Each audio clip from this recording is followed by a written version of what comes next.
Muy buenas noches. Esperemos que este día de asueto la hayan pasado bien, que hayan pensado algo en sobre la Constitución, y nosotros vamos a un tema que ya es casi de rigor en esta mesa, la política norteamericana, y en el centro de esa política el presidente Donald John Trump. Y para nosotros, para los mexicanos, siempre tiene una sorpresa.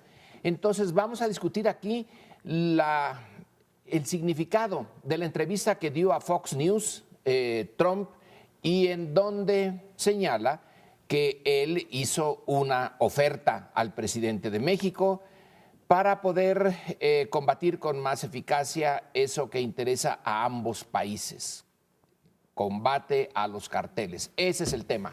Pues hay que ver efectivamente en qué consiste esa oferta, porque si ciertamente se habló de la necesidad de cooperar para enfrentar a los cárteles de la droga y todo lo que eso significa, a los bad hombres, como les llama él, pues habrá que ver cuál es el punto. Hoy tenemos una cosa que se llama Iniciativa Mérida, que no era del agrado de la administración actual mexicana, que viene desde la administración Calderón, y es el paradigma de cooperación, ¿no?, que tienen los dos países. No tenemos ni idea de eso se va a mantener, si la idea de que hay una parte del esfuerzo que el contribuyente norteamericano hace para apoyar, o en fin, dinero que da para apoyar a las instituciones mexicanas para que estas funcionen mejor, pues habría que ver con qué condicionantes nos lo da ahora, porque en la administración anterior, en la de Calderón y en la de Peña, el gran tema era condicionar parte de sus recursos a un buen desempeño de las fuerzas de seguridad del Estado y una vigilancia específica sobre los derechos humanos, pero dudo mucho que a Trump le interesen los derechos humanos a estas alturas, sobre todo cuando se dedica a alabar a Putin. Fue muy llamativo que en esa misma entrevista le dijeran, y se agradece por supuesto la franqueza del presidente, aunque solo sea en eso, dijo, bueno, sí, Putin es un hombre muy duro, pero nosotros como país no es que seamos muy inocentes. Una confesión de parte interesante. Por tanto, pues lo que seguimos sin saber es en qué términos se daría esa cooperación, ¿no? Bueno, yo creo que vale la pena contextualizar un poco esta declaración que hizo en la entrevista de Fox News que Lorenzo acaba de mencionar, porque días antes se empezaron a filtrar en los medios de todo tipo ideas que se discutieron en una presunta llamada telefónica en la cual Peña Nieto y Trump dialogaron, y entre las cosas que destacaba como pues muy agraviante para México, y fue destacada por todos los medios y desde luego en las redes fue muy comentada, fue la idea de que Trump le dijo, oye, tienen ustedes problemas muy graves para combatir el narcotráfico, su ejército tiene miedo, y si tienen miedo, nosotros tenemos el ejército, yo se los puedo mandar para que les resuelva el asunto, una cosa así. Este es lo que se difundió en términos generales, en mis términos, porque no recuerdo los textuales, pero fue muy grave porque el hecho de que nos envíen tropes pues tiene un significado bastante mayúsculo, sobre todo después de 1847, 48, donde teníamos invadido el país completo y perdimos pequeña cantidad, 2 millones de kilómetros cuadrados, lo cual después hay otras incursiones de los ejércitos, del ejército americano persiguiendo cuando Pershing a Villa, o antes en Veracruz, ¿verdad?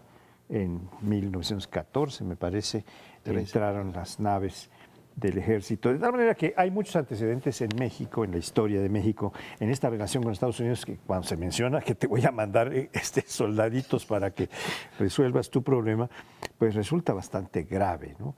Eso fue confirmado de una manera mucho más seria en esta entrevista que le hizo Fox News, porque dijo, bueno, estamos dispuestos a colaborar para que resuelva sus problemas y controle los problemas que no puede controlar. Eso sí lo dijo en Fox News.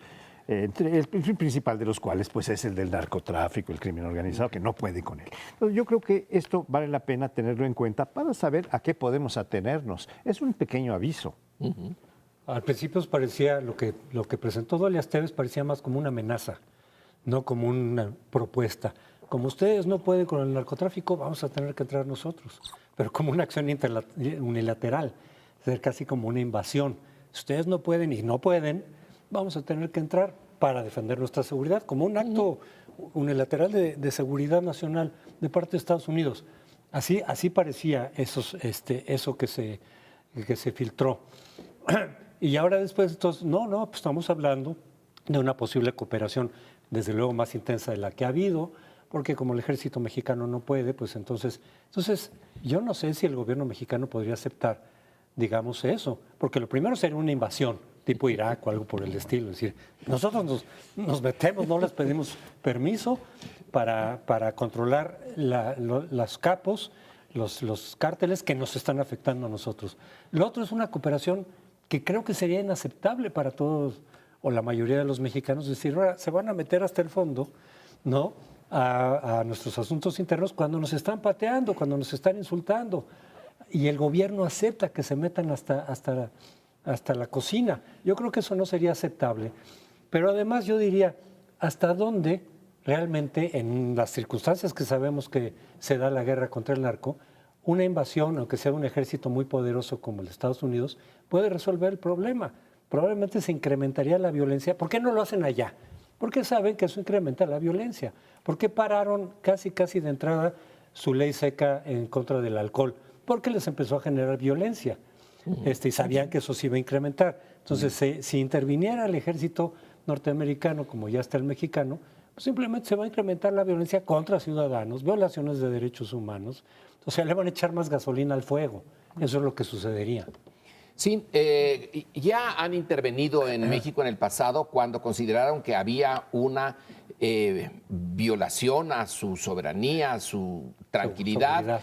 En el finales del siglo XIX, muchas veces pasaron la frontera tanto las tropas norteamericanas como los Rangers de Texas en persecución de los que robaban ganado o de partidas de indígenas.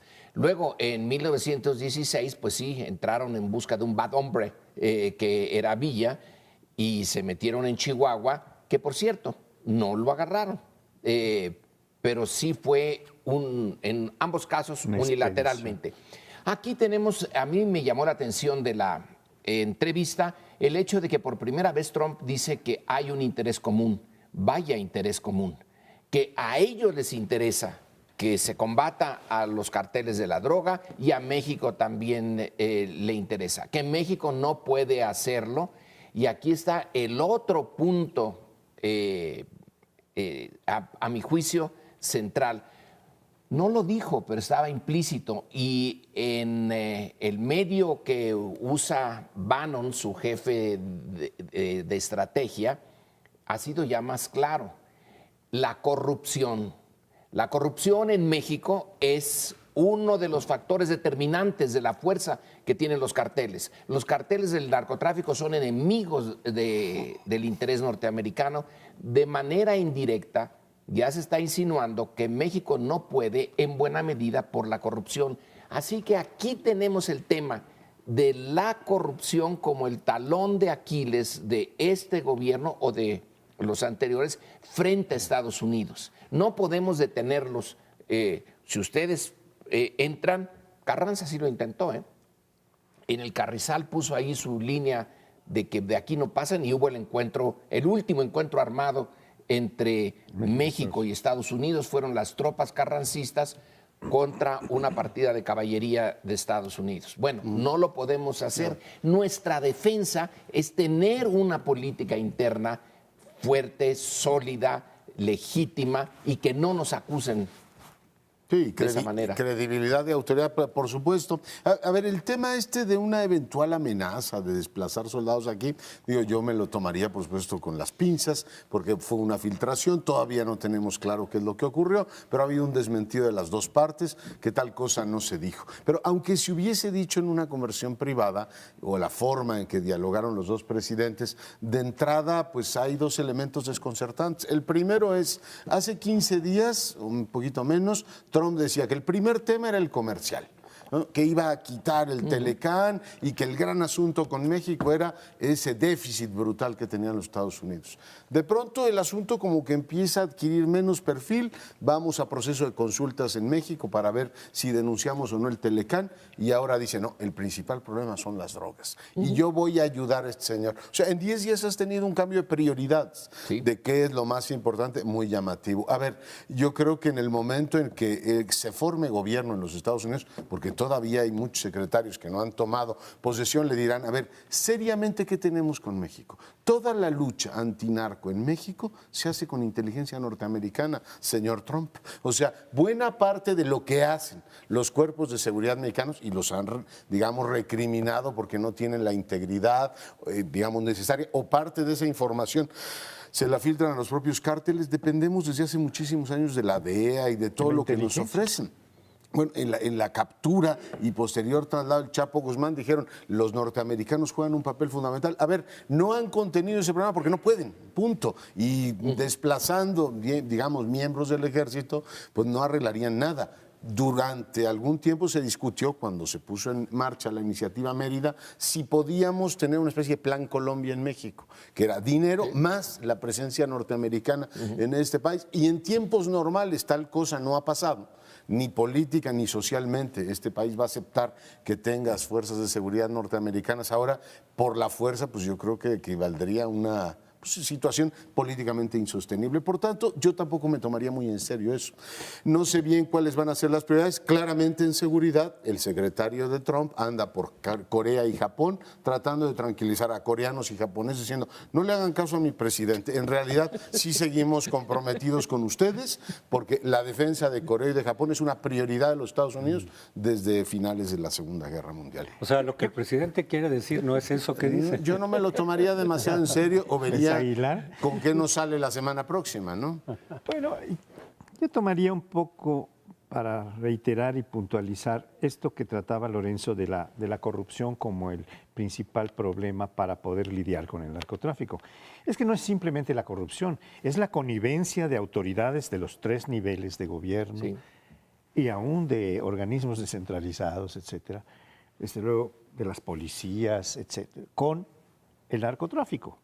Están comprados por él. La corrupción no por sí misma o no porque lo hubieran hecho en forma muy grande y muy descarada, como se ha visto ahora con los gobernadores, que uno preso, otro prófugo, etcétera, sino porque masivamente han sido pues conniventes, han convivido y derivado recursos personales o patrimoniales los gobernantes con el narcotráfico. De tal manera que, ¿cuál combate? Si el combate está ya privado, porque tienen protección, tienen una serie de informaciones. Hay un vínculo orgánico entre fuerzas de seguridad y narcotráfico. Ese es el punto que hay que destacar. No lo dijo así Trump, pero lo podemos entender claramente así. Probablemente no entienda lo que es orgánico. Un good man, un buen hombre, ¿no? Para combatir a los bad hombres se necesita no estar en connivencia con ellos. Esa es un poco una derivación que a mí me parece que es correcta. Sí. Pero sobre la veracidad de las filtraciones originales de Dolia Esteves, que se pusieron mucho en duda, yo no creo que Dolia Esteves por sí misma hubiera inventado eso, aunque fuera para pegarle a Peña Nieto, no creo. Pero entonces alguien dentro del gobierno norteamericano le pasó esa filtración con un... ¿Bannon? No sé, se hablaba de Bannon. Sí, se hablaba de él y de su gente. Es la hipótesis. Exacto, es la hipótesis, pero entonces ya con una intención, de todas maneras, de golpear, de debilitar a Peña, decir, miren, ve cómo le habla Trump y le impone cosas y el otro queda amedrentado. Entonces, de todas maneras, hay la intención de seguir pegando y seguir debilitando, aunque luego se hayan desmentido las versiones, pero si luego en Fox News aparece el tema, pues quiere decir que el tema está sobre la mesa. Quién sabe en qué términos se esté hablando, pero el tema está. Y entonces, de todas formas, con lo que sí te puedes quedar es el gobierno de Trump sigue, así sea Bannon, así sea, insiste en seguirnos golpeando al gobierno mexicano para debilitarlo. En tales condiciones se puede continuar, buscar una negociación si no hay una base de respeto, si hay una base de equidad. No se puede, eso se tiene que suspender. Bueno, nos tenemos que ir y espérenos, el corte viene, pero volvemos con ustedes. Vamos a tratar ahora el tema del centenario de la Constitución, la ley fundamental que ha sido analizada de muy diversas maneras y durante estos 100 años ha tenido múltiples reformas, modificaciones, algunas positivas que adaptan el texto constitucional a necesidades que van surgiendo, lo cual es normal y es de apreciarse, pero muchas otras que son en realidad proyectos que los presidentes de la República han tenido y que empiezan a meter a la Constitución, lo cual acaba con una Constitución que tiene más de 700 reformas, 220 y tantos decretos de los presidentes y que pues la ha dejado como una Constitución contrahecha, por decir algún término, muy parchada, contradictoria de algunas disposiciones que no se pueden aplicar porque contravienen otras y que generan amparos y protegen grupos de interés que alcanzaron a filtrar en la Constitución algunas formas para proteger sus intereses, no los de la nación. Y esto pues ha traído una discusión muy grande sobre si necesitamos una nueva Constitución o no. Pero en fin, ayer fue el día oficial en que se promulgó en 1917, el 5 de febrero, la Constitución. Y tuvimos una celebración, digo porque fui invitado a la ceremonia en donde se conmemoró en el Teatro de la República. Y pues les cuento 2 o 3 rasgos. Primero, el centro histórico de Querétaro, en torno del Teatro de la República, estaba completamente bloqueado por fuerzas armadas, por policías, y había protestas de diversos tipos, un ambiente bastante tenso. Incluso los comerciantes de esa zona se quejaban de que no les dejaban abrir y que era terrible porque pues ellos tenían que seguir vendiendo, ¿verdad? Y no les dejaban. Bueno, pero dentro del foro, del aforo del Teatro de la República, se celebró una ceremonia que dio lástima a mi juicio, me causó lástima ver la cantidad de errores que se pronunciaban en los distintos discursos. El más severamente erróneo de todos fue, a mi juicio, y el de varios que me rodeaban, incluso correligionarios del presidente de la mesa directiva de la Cámara de Diputados. Fue verdaderamente lastimoso, con errores históricos, errores políticos, una verdadera fiesta del error. No insisto en esto, creo que hubo varias cosas que fueron bastante grotescas, como por ejemplo el presidente del Senado dando las gracias porque le habían dado los fondos suficientes para poder comprar el Teatro de la República, diciéndole allí en diálogo al secretario de Hacienda, usted es muy duro para los pesos y para los centavos, gracias, cosas de esas que eran grotescas. Y pues yo no puedo más que dejarles la palabra, ya la usé mucho tiempo. Pues yo creo que la centenaria llega efectivamente como está, ¿no? Centenaria con una enorme distancia, no me acuerdo de los datos, que el propio instituto en el que tú estás, Instituto de Investigaciones Jurídicas, ha venido midiendo a lo largo del siglo, ¿no? Se va perdiendo el aprecio de los ciudadanos por la Constitución como una norma fundamental que ayuda a mejorar la convivencia. Digo, paralelamente avanza el poco aprecio que tenemos por la democracia y ahí tenemos un problema muy serio, ¿no? Es decir, todas las celebraciones, ahora es el centenario de la Constitución, pero hace algunos años fue el bicentenario de la Independencia y el centenario de la Revolución, y vemos que el país no está satisfecho, ¿no? Es decir, está, por supuesto, la sociedad mexicana poco reflejada en estos discursos, o sea, la distancia entre gobernantes y gobernados es enorme, hay poco conocimiento de lo que es el texto constitucional, pero en términos generales yo lo que veo es que la inmensa mayoría siente que eso que se dice en el texto constitucional no se traduce en una vida mejor. Y pongo 2 elementos que a mi juicio son los centrales y que explican no la crisis de la Constitución, sino el desarrollo de sentido de Estado que no hemos tenido en estos 100 años. Uno, la mayor parte de los ciudadanos cree que no tiene derecho a un juicio justo. Hoy publica Ulises Beltrán una encuesta, ¿no? ¿En qué artículos constitucionales cree usted que se cumplen más o menos? El del derecho a un juicio justo es verdaderamente el 1%, el que y supongo que son los millonarios que pueden pagar abogados, ¿no? Todo lo demás, o sea, no se ha logrado darle efectividad a esta idea de que la justicia es para todos. Por tanto, la columna vertebral de cualquier república, que es la judicatura, En el caso de México tiene un problema serio de credibilidad. Y la otra, lo decían con claridad, pues hemos reformado la Constitución y en este gobierno más que en ningún otro, y no hay resultados. ¿Y no hay resultados por qué? Pues no tanto por la letra constitucional, sino porque en 100 años el gobierno mexicano no se ha dado como prioridad tener una administración profesional. Seguimos teniendo una administración pública reclutada por el amiguismo más puro, por el sistema digital, y es visiblemente incompetente. O sea, una buena parte del debate, a mi juicio, no es que la Constitución sea buena o sea mala. Bueno, se aprobó en el 17 y ese era el proyecto. Claramente seguimos sin una judicatura que pueda efectivamente hacer exigibles los derechos, y la otra, un sistema profesional que permite a este país ser medianamente bien administrado. La Constitución, 100 años. Bueno, es que vivimos en una contradicción realmente grotesca. De esos 100 años, el grueso, México lo vivió en un sistema autoritario, es decir, en un sistema anticonstitucional. La Constitución partía de la base de que este país iba a ser una democracia, y en el día a día de esos 100 años, pongamos que hay excepciones, pero el grueso de esos 100 años se vivió al margen de la Constitución. Entonces, hoy que se cumple ese centenario, realmente, ¿qué es lo que uno puede decir? ¿Qué es lo que uno puede celebrar? Las buenas intenciones de los constituyentes de 1916, a los cuales los acotaron. Les dijeron, tienen que hacer la Constitución rapidito, como la de la Ciudad de México. Tienen que ver nada más estos puntos. Desde el principio estuvieron acotados. Aún así, sacaron un documento muy interesante. Una vez que ese documento interesante estaba allí, señores, olvídenlo, está en un sitio muy importante, pero nosotros vamos a gobernar de otra manera. Así que México es un país con una constitución centenaria, a diferencia de muchos de América Latina que las tienen muy recientes, pero que su espíritu democrático y el contenido social, cero, no pasó.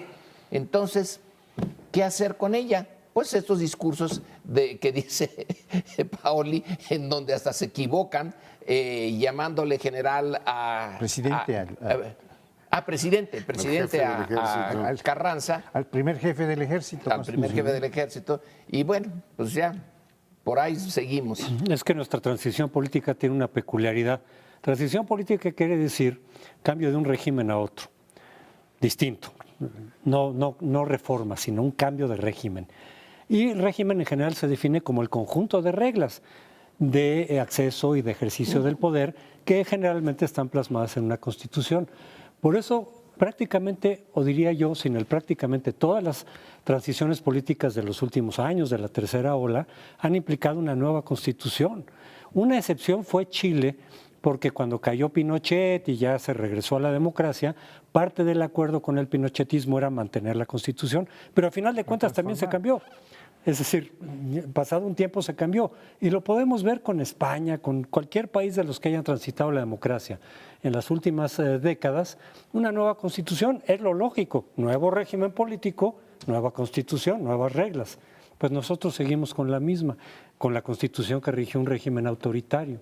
Es cierto que ha cambiado, digamos, las reglas de lo que tiene que ver al acceso al poder en las elecciones, con muchos problemas, con muchas faltantes, pero el caso es que sí se dio ya una alternancia pacífica en el 2000, otra alternancia en el 2012, ya van dos, con cuestionamientos, pero a final de cuentas algo que no estaba permitido en el régimen autoritario. Y muchas alternancias a nivel estatal que las seguimos viendo. Entonces, lo que tiene que ver con el acceso al poder, en términos más democráticos, sí hemos avanzado.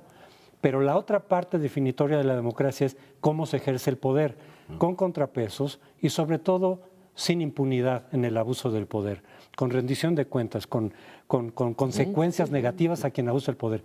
En esa parte de la democracia no hemos avanzado. Ahí estamos igual que en el régimen priista, en lo fundamental. Entonces tenemos una transición a medias con una constitución de un régimen autoritario todavía. Por eso muchos consideran que seguimos en el régimen anterior, que no ha cambiado realmente. La Constitución, a pesar de ser centenaria, no cambió desde el principio. la primera decena de años, un poco más, no se tocó la Constitución. Empezaron los cambios progresivamente aumentando de presidente a presidente, y algunos piensan que la Constitución se cambió mucho durante los regímenes autoritarios en donde el presidente dictaba todo. Bueno, pues esto no es así. Una tercera parte de los cambios constitucionales, según este análisis que mencionabas, Leonardo, se ha hecho en los 2 últimos gobiernos. Una tercera parte de las 700 reformas se hicieron en Calderón y Peña Nieto durante estos periodos gubernamentales. Es algo verdaderamente demencial, porque se queda uno con la idea de que un presidente como Echeverría, que dijo en su campaña, la Constitución es mi programa, cuando llegó al segundo o tercer día de su gobierno, mandó una iniciativa para cambiar 22 leyes, normas constitucionales, las cuales fueron aprobadas en un mes. Entonces uno dice, es que estos llegaban y tenían toda la fuerza y lo hacían. Bueno, pues no, ahora que estamos en tiempos de pluralidad, ahora que cuesta trabajo conseguir los 2/3 y las legislaturas de los estados en mayoría para cambiar, pues es cuando más se ha cambiado la Constitución y cuando se la ha pues deformado de una manera tan brutal que nos plantea la idea de si no requerimos una nueva Constitución y de si la Constitución solo se hace después de un movimiento revolucionario, que es con la idea que nos hemos quedado. No es cierto. Muchos países, y de América Latina puedo citar Colombia, Argentina, han cambiado su Constitución porque han considerado que está obsoleta, porque está mal hecha, o que ya no corresponde a los tiempos que se viven. En Colombia en 91, en Argentina en 94, y luego estas constituciones ya del siglo XXI que están en estos países en donde el nuevo constitucionalismo latinoamericano como Venezuela, Bolivia y Ecuador han lanzado nuevas iniciativas, me parece que son pues un ejemplo que debemos estar mirando. Yo hago trampa porque lo vamos a tratar en el siguiente bloque. La Ciudad de México tiene nueva constitución y si vamos a tener una nueva constitución como la Ciudad de México, digo, mejor no exploremos por ahí. La vía para la solución de los problemas de este país no es pensar en una constitución como lo llamaron los colombianos. Hacemos constituciones para ángeles, para que después gobiernen los políticos de toda la vida. Yo creo, Crespo, que tienes toda la razón, pero le agregaría un punto. La debilidad de la transición política mexicana es que no ha habido un aparato de gobierno que haga funcionar la democracia. Dicen, no tenemos policías, pues sí, no tenemos policías, por eso tenemos este desastre, pero tenemos un Estado que es incapaz de hacer funcionar el sistema de correos. ¿Cuánto hiciste ayer para recorrer el México-Querétaro? O sea, el gobierno federal mexicano no ha sido capaz de edificar una red de ferrocarriles que conecta una ciudad con otra. O sea, la insatisfacción con la democracia tiene que ver también porque es incapaz de imponer orden y resolver los problemas del día a día de los ciudadanos. Y para eso inventamos los estados, ¿no? Para que se glorifiquen ellos mismos en ceremonias cívicas. Bien, hemos concluido con este tema. Nos espera, vamos a regresar en unos par de minutos. Bueno, en este tercer bloque les propongo que revisemos la Constitución de la capital, que ya está promulgada, ya está en la Gaceta Oficial de la misma. Y bueno, pues yo decía al terminar efectivamente el bloque anterior que si la salida de una transición, o sea, la coronación de una transición es tener una nueva Constitución, la Ciudad de México ha tenido un proceso de reforma del 97 a la fecha que ha progresivamente democratizado el acceso a los puestos de poder político y ahora tendríamos efectivamente una Constitución. Y decía, bueno, pues si esa es la solución, me parece que hay mucha retórica, hay muchos elementos en donde se buscó el consenso político por encima de la eficacia en fin, el pacto entre gobernantes y gobernados para que esta ciudad sea más igualitaria y funcione mejor. Por supuesto, hay opiniones de todo tipo sobre los alcances del texto constitucional, pero me parece que no ha resuelto el tema central de una ciudad que sigue siendo profundamente inequitativa, que sigue siendo una ciudad en donde buena parte de sus decisiones están capturadas por los grandes agentes económicos que hacen efectivamente los negocios aquí y bueno, pues sigue siendo una ciudad que discrimina brutalmente por las posibilidades económicas que tenga cada uno de los ciudadanos. Pero en fin, ¿cómo ven ustedes la Constitución capitalina? Bueno, yo creo que yo no soy constitucionalista, estar un poquito más lógica que la Constitución nacional, que esa ya tiene 700 enmiendas. Esta seguramente las va a tener. Me llama la atención que nació con una especie de maldición divina, porque la Iglesia la maldijo. La jerarquía eclesiástica, por voz de su más autorizado miembro, dijo que era una constitución manchada de sangre. Ándale. Y uno dice, pero bueno, las otras constituciones nacieron de revoluciones. Pues se puede decir que sí, estaban manchadas de sangre, que la sangre era lo que las había nutrido. Esta no. Es, supongo yo, que el derecho a la vida y la terminación de la concepción, el aborto, etcétera, es lo que a la Iglesia le molestó.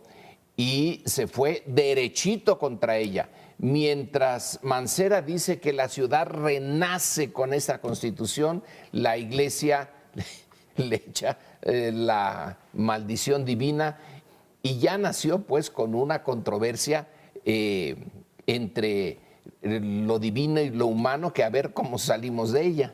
Yo tendría una pequeña diferencia con Lorenzo. Él decía que la Constitución General de la República fue modificada durante 100 años, parchada, y que esta, en cambio, pues va a sufrir probablemente en el futuro. No, esta fue parchada desde el principio. Durante todo el constituyente empezaron a introducir todo lo que todos plantearon, casi como un copy-paste, decir, tú quieres esto, va, tú quieres esto, renta, va la renta, esto.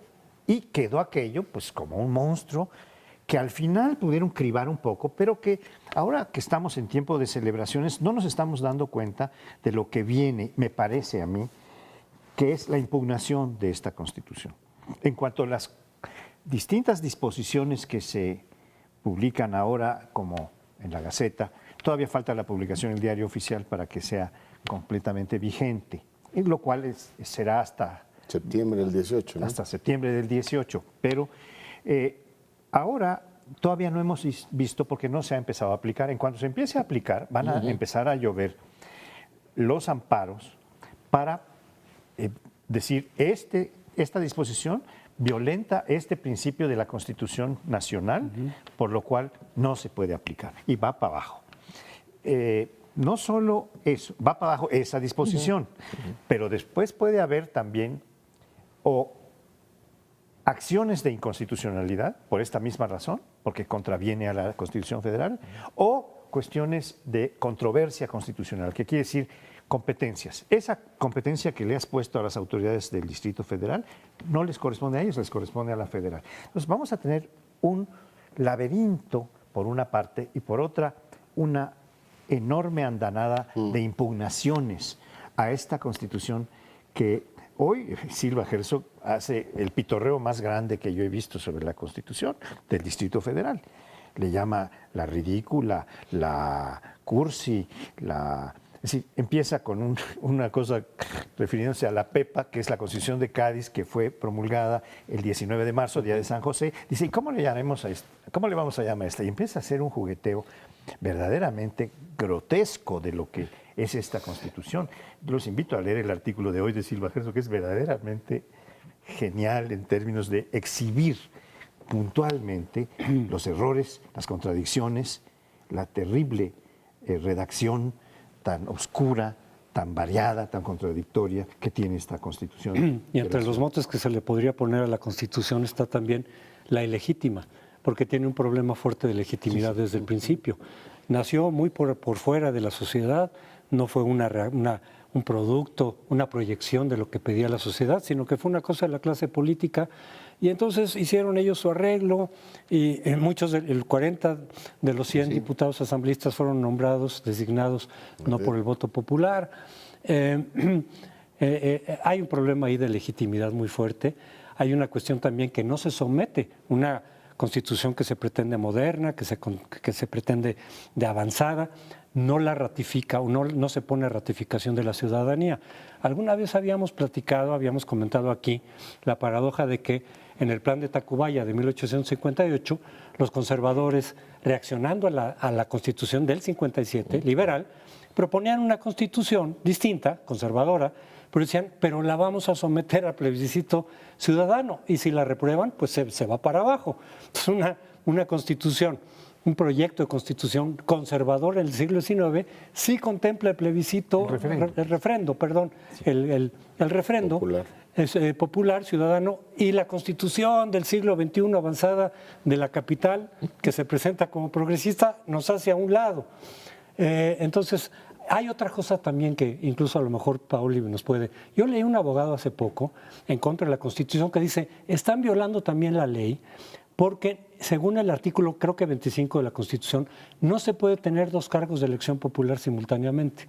Si eres, como aquí hay muchos diputados y senadores, y al mismo tiempo asambleístas, pues ahí estarían contradiciendo, según este abogado, el artículo 25 de la Constitución. Pero de todas maneras ya sesionaron y ya efectivamente la aprobaron. Yo lo que creo es que efectivamente, como dice, creo que es Morlino el que habla, ¿no? Las reformas pueden tener una lógica, las reformas institucionales, una lógica de un manto bien, digamos, articulado y coherente, que busque efectivamente que funcione mejor la ciudad, distribuir mejor los poderes, hacerlos más responsables, o ir por este procedimiento de ir pegando parches, ¿no? Le llama el traje de Arlequín, y creo que la Ciudad de México tiene un traje de Arlequín hoy que empasteló un montón de demandas por aquí y por allá, simplemente por hablar de la forma en que nos van a gobernar. Nos dan el derecho a la buena administración pública. No sé bien cómo lo voy a exigir, pero al mismo tiempo nos dicen que esta va a ser una democracia representativa, directa y participativa. Entonces vas a tener efectivamente todos los instrumentos, de tal manera que si a mí me parece que en mi calle no debe haber metrobús, voy a decir, me acojo a la figura de la democracia directa, o esto que llaman ahora la vecinocracia, y por tanto me importa un pepino el interés público. Y digo además que es muy democrático. Es decir, se hizo un trabajo efectivamente de potenciar, como en la administración de Calderón, se acuerdan con la reforma, es decir, no son muy potentes, pero tienen mucho consenso. ¿Pero qué queremos? ¿Que tengan potencia y transformen la realidad de la ciudad, o simplemente un documento para que, pues cuando lo promulguen y ya entre en vigor, todo el mundo se tome la foto y diga, qué bonito nos quedó? Yo creo que perdió una oportunidad muy importante esta ciudad de demostrar, porque es una ciudad progresista en el fondo de su alma, de demostrar en este centenario de la Constitución que a través del cambio constitucional se puede mandar un mensaje de esperanza, de que la democracia es algo, es una forma de gobierno que incluye a las mayorías y no solo una repetición incesante de latiguillos y lugares comunes. Bueno, este abogado al que mencionaba José Antonio Crespo es Javier Quijano.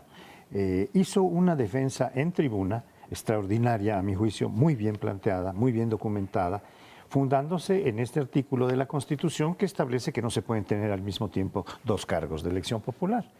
Y él tenía esta argumentación de Quijano era para, pues, desautorizar, por decir algo, a los que venían de la Cámara de Diputados y de la Cámara de Senadores y que tenían el cargo de uno y de otro. Esto llevó al que fue presidente de la Constituyente, que es Alejandro Encinas, a pedir licencia para no verse en esta hipótesis, lo cual pues le quitaba el sueldo, entonces renuncia a algo. Pero pone de manifiesto que tenía razón Javier Quijano.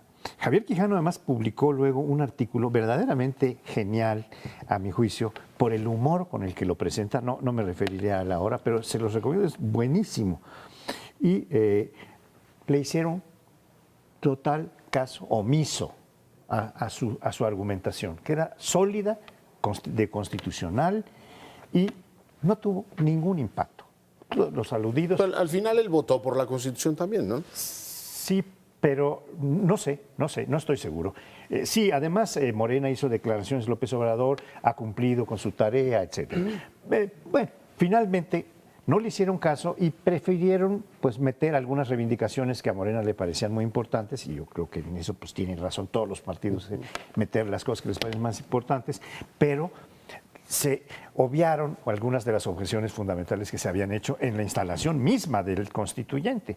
Bueno, creo que estamos con muy poco tiempo. No sé si quieren ustedes agregar algo. No, remarcar, subrayar eso de la poca representatividad. El PRI fue derrotado pero en serio en la Ciudad de México. Y sin embargo, en esta Constitución tiene una representación y una fuerza maciza. Entonces, empezamos en la mera raíz muy antidemocrática. No debía el PRI de haber tenido el papel que tuvo, pero como fueron por designación, resulta que nos lo impusieron. Toda la razón, sí, y además hicieron todo para que los candidatos ciudadanos no prosperaran. Solamente el bombero que ve usted ahí en las fotos, efectivamente, la constituyente, casualmente ligado al gobierno de la ciudad, fue el único ciudadano que pudo tener un asiento en la constituyente. Hacemos una pausa, regresamos en un instante.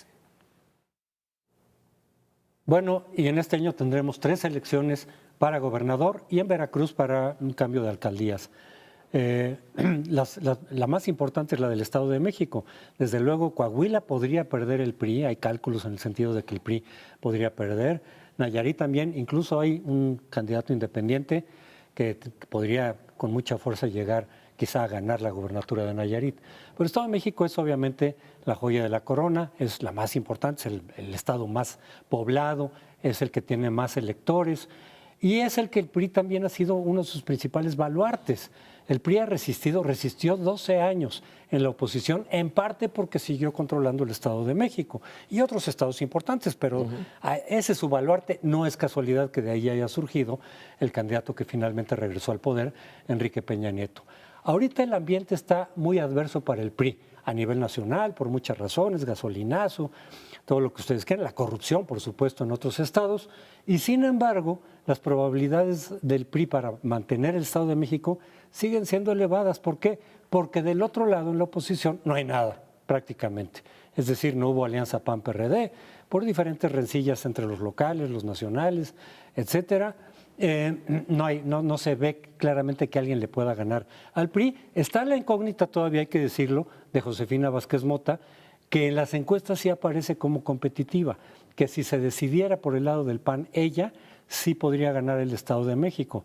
Pero fue bombardeada mediáticamente por recibir, digamos, un trato privilegiado del gobierno de Peña Nieto. A lo mejor eso la intimidó, pero Anaya sigue insistiendo en que sea Josefina Vázquez Mota la que sea la candidata. De no ser así, hay un escenario, si quieren un poco remoto, pero que no hay que descartar.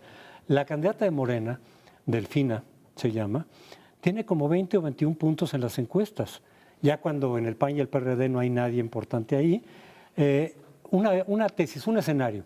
Si los votantes del PRD y quizá algunos del PAN, su prioridad es derrotar al PRI, podrían transferir su voto, el voto útil. Y en esa medida, dependiendo de cuánto fuera esa transferencia, podría ser competitiva.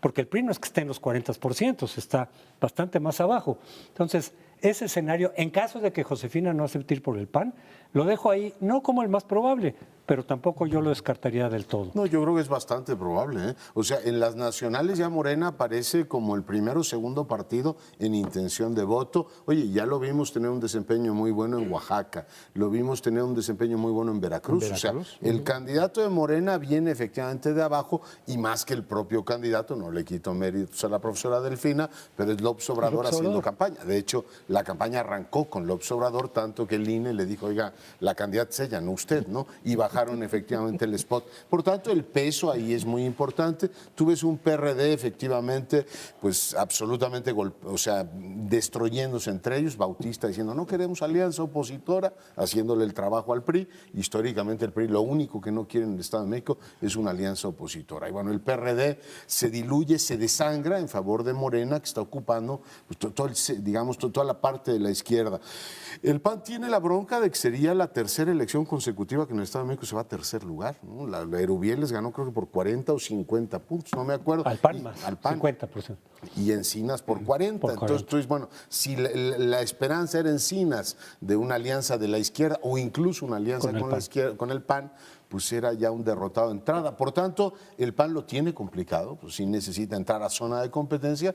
De otra manera, lo que tú describías como último escenario me parece el más probable, ¿no? El aparato del PRI tratando de garantizar que Del Mazo, que es precandidato único, siguiendo los usos y costumbres de ese partido, se confronte a la fuerza que López Obrador y el FIRA tienen. O sea, el PAN y el PRD en el Estado de México están diluidos. Cosa diferente en Coahuila, donde el PAN sí muestra un nivel de competitividad. Sí. Dicho de paso, reventaron la alianza opositora y Nayarit que se cuece aparte, ¿no? Hay mucha política local ahí, pero no pesa tanto. Pero a mí no me parece un escenario menor, me parece uno de los más probables. Ahora, Bueno, pero en perdón, sí. en el caso del Estado de México, lo que cuenta muchísimo son los aparatos. El Estado de México tiene el PRI o sus antecesores, que se llamaban de otra manera, pero eran lo mismo, desde 1929. Entonces tiene 71 años más 17, 88 años ya, ¿no? En el poder de manera ininterrumpida. Quiere decir que ha de tener unos aparatos que ya los abuelitos de quienes ahora los manejan, los manejaban antes sus hijos, ellos. Pues en este caso es correcto. Ya Hijo y nieto, nacieron, ¿no? De gobernadores, nacieron el en candidato. esto. Pone ahora a un miembro de la vieja guardia priista. Erubiel no lo era. Erubiel era un poco... Maestros. Se metió a fuerza y con amenazas y todo, y le dieron el lugar. Pero ahora Del Mazo, pues es ya... Hijo y nieto de gobernadores. Hijo y nieto de De gobernadores. Camborios, como dice. Entonces, estamos viendo en el Estado de México realmente la gran lucha del PRI más viejo que tenemos, de lo más arcaico. Y si gana, que es posible que gane, quiere decir que entonces la transición a la democracia tendrá allí un indicador de que falló, pero completito. Rotunda. Bien, y yo creo que efectivamente, como sugiere Lorenzo, esos dos estados mayores que tienen elecciones, exceptuando Veracruz, que es grande, pero nada más tiene municipales, nunca han tenido alternancia, ni el Estado de México ni Coahuila. Siempre el PRI ha gobernado desde la posrevolución en adelante, ¿no? Pero habría que decir que en el Estado de México, por lo menos a mí me interesa recalcar, se puso de manifiesto algo que tiene repercusiones nacionales. La presencia de López Obrador en el mitin de ayer revela que se firmó un acuerdo en donde se suscribieron por 90 y tantos, 93 me parece, dirigentes de distinto tipo, empresarios, miembros del PRD, maestros, intelectuales, que suscriben la posición de López Obrador o de Morena, claro, a propósito de un mitin en el Estado de México.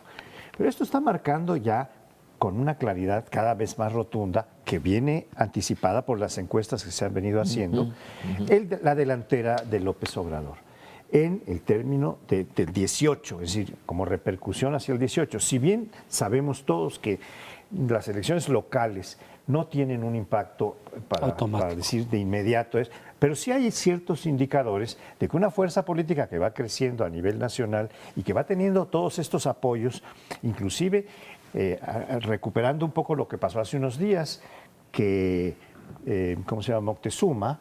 Esteban Moctezuma se suma, y Esteban Moctezuma, como no ha renunciado a Televisión Azteca y es el presidente de la Fundación Azteca, está poniendo allí las fichas de un medio de comunicación poderoso, no el más poderoso, pero se supone que es mucho. Y está también Alfonso Romo, nieto de García Sada.